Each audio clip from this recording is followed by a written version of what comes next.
বাবা, আমি ওকে বিয়ে করতে চাই। আরে পূজা, তুমি? চুপ কর পূজা, একদম চুপ। সারা দুনিয়ার কোনো ছেলে ছিল না, শেষ পর্যন্ত তোর এই ঝাড়ুদারকে পছন্দ হলো?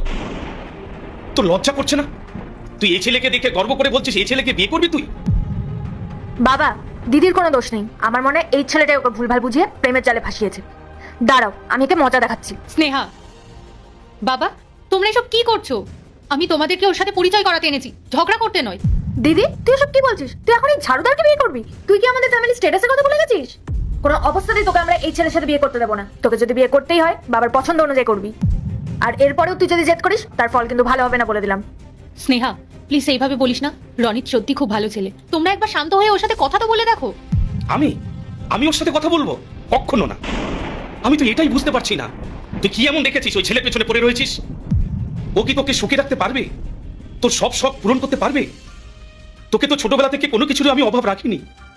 আর আজ আজ তুই আমার সম্মানের কথা না ভেবে এই রাস্তার ছেলের সাথে তুই ঘর বাঁধতে যাচ্ছিস।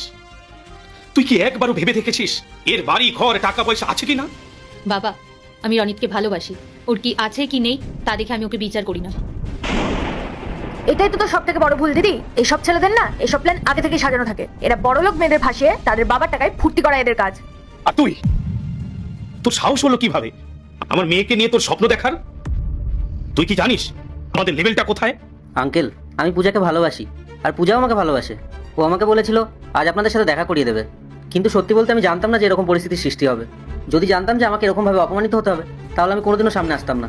এই শোনো, আমাকে জ্ঞান দিও না। ভালোবাসা দিয়ে সংসার চলে না, সংসার চালাতে গেলে টাকা লাগে। তুমি জানো আমার মেয়ের মাসে হাত খরচ কত?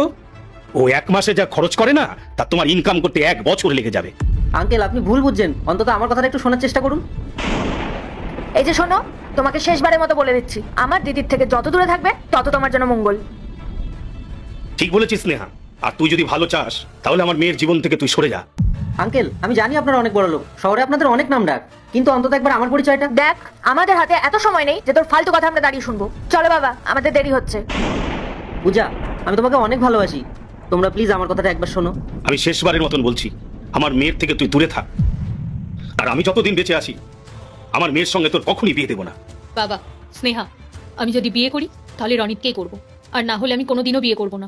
অনেক হয়েছে, আমি থাকতে তোর এই জেদ কখনই পূরণ হবে না। চল চল এখান থেকে। বাবা, বাবা, আমার কথাটা শোনো। পূজা, বাবা, আমি এবার রনিতের কথা পূজা। বলবো। বাবা,